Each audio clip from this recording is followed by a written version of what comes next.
Okay, today we're traveling back to a very specific, totally pivotal year in world history, AD 33. But we're not looking at the usual suspects in the West.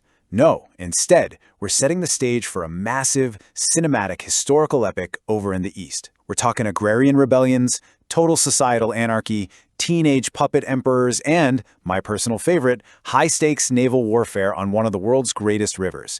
This is the story of China in AD 33, and trust me, it's a breathtaking ride. Picture this. Millions of people just completely displaced from their ancestral homes. A centuries-old empire shattered into all these fragmented warring states. And then, emerging from this absolute bleakness of starvation and floodwaters is an enormous, terrifying army of rebels. They've got their faces painted crimson, and they are marching unrelentlessly toward the capital. Now, this isn't some dystopian fiction movie. This was the apocalyptic reality of the Middle Kingdom at the time. Okay, let's dive into this by pulling back for a second and looking at the global picture. Over in the West, the Roman Empire in AD 33 was dealing with its own problems under Tiberius, right? But it was mostly a political and financial crisis. Think credit crunch, a real estate collapse. Rome was brittle, sure, but it was still highly centralized and functioning. But compare that to the Middle Kingdom in AD 33. The Chinese state wasn't facing a mere crisis of management. It was facing an existential crisis of survival. We're talking a total power vacuum, a vicious civil war, and a massive peasant rebellion that literally threatened to end the government altogether. So let's get into Act 1, the mandate of heaven broken. To understand how things got so completely out of control by AD 33, we really have to look at where all this chaos started. See, in the ancient Chinese worldview, when a dynasty suffered catastrophic systemic failures, it was a clear sign that the gods had revoked their divine right to rule. The mandate of heaven was gone. The Han Dynasty had been interrupted by this usurper named Wang Mang, who founded the short-lived Xin Dynasty. And Wang Mang's reign, well, it was hit by a brutal series of cascading failures. First, you have these devastating floods of the Yellow River, a massive environmental disaster wiping out agriculture and displacing millions. This, of course, immediately led to widespread starvation. And right when the people desperately needed stability, Wang Mang tried to push through these radical, centrally planned economic reforms that just failed spectacularly. The economy was ruined, the people were starving, and the mandate was officially broken. Now, what's really interesting about this next part is the sheer scale of the desperation.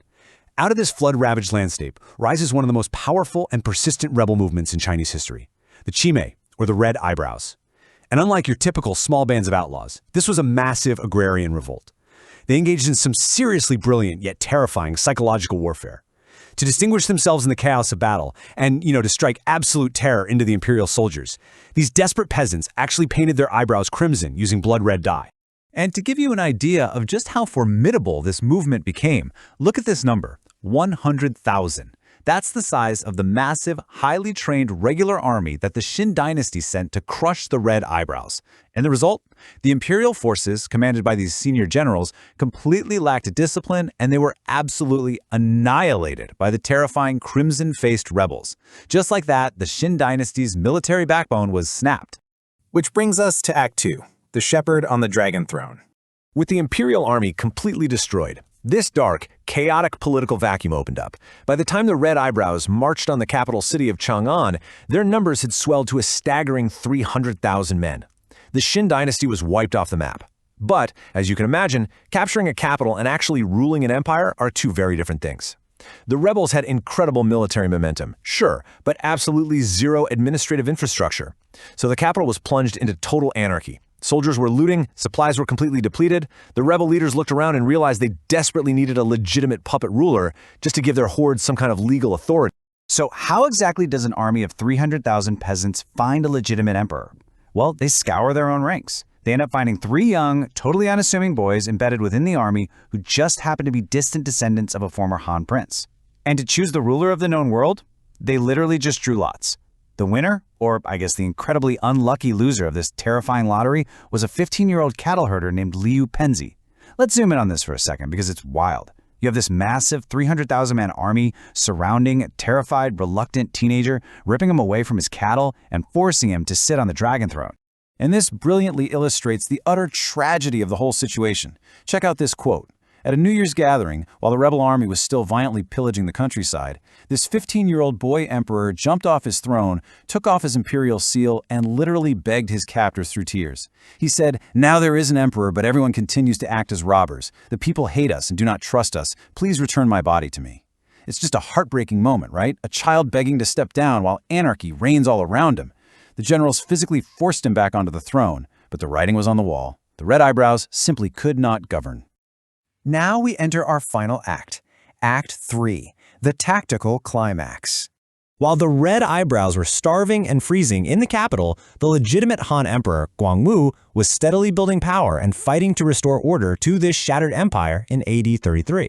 But Guangwu faced a massive rival threat down in the Sichuan province. This powerful antagonist warlord named Gongsun Shu had actually declared himself emperor of a rival state. And to protect his mountainous territory from the advancing imperial forces, Gongsun Shu executed an unbelievable feat of ancient engineering. He literally blockaded the entire raging Yangtze River with a heavily fortified floating pontoon bridge. It was decked out with defensive posts and spiked wooden barricades. It was an absolute monster of a geographic and tactical choke point. Which leaves us with a really fascinating military dilemma. How do you break an unbreakable floating fortress? Standard tactics? Yeah, they simply were not going to work against a barricade spanning the entire width of the roaring Yangtze. Emperor Gongwu's top commander, the incredibly brilliant General Sen Peng, arrived at the blockade, took one look at these defenses, and knew he had to get creative. So the crucial point here is how General Sen Peng completely rewrote the rules of naval engagement. He basically commissioned a custom-built, highly specialized arsenal designed for one specific purpose, to obliterate Gongsun Shu's pontoon bridge. First, he built what were called castle ships. These were towering, multi-story high naval vessels lined with huge wooden ramparts, which allowed his soldiers to literally rain down fire from above. And second, he paired them with colliding swoopers. I love that name. These were incredibly fast, heavily armored ramming vessels built for pure, high-speed kinetic destruction. The resulting battle on the Yangtze was just an absolute storm of fire and iron. Imagine the cinematic scale of this. General Sen Peng unleashes his fleet. The armored colliding swoopers smash violently into the floating barricades, just splintering the pontoon bridge under the massive force of the river's current and the rams. Meanwhile, the towering castle ships crash right through those flaming gaps, totally overwhelming the defenders on the floating platforms. In this one spectacular high-speed collision on the river, the Han Navy completely breaks Gongsun Shu's lines, turning the tide of the entire war. Okay, let's bring the heart rate down a bit and look at the aftermath of all this. The tactical victory on the Yangtze proved that Emperor Guangwu finally had unstoppable momentum. Over in the capital, the red eyebrows, who were starving, freezing, and totally exhausted, were finally outmaneuvered and forced to surrender to Guangwu's forces. And in a pretty surprising turn of mercy for the ancient world, the teenage puppet emperor, Lu Pinzi, he was spared. Guangwu recognized the kid was just an unwilling victim in all this, so he gave him a large swath of farmland to live out the rest of his days in peace. Order was finally restored, and the Han Dynasty survived. Which leaves us with this final thought to consider.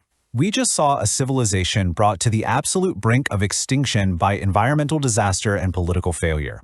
We saw millions of people place their faith in a teenage cattle herder simply because of his bloodline.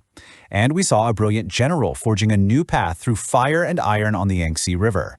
So, when a civilization faces total systemic collapse, what truly restores the mandate to rule? Is it a legitimate bloodline, or is it raw, overwhelming tactical power?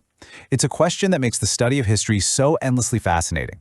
Thank you so much for joining me on this explainer, and keep questioning the past.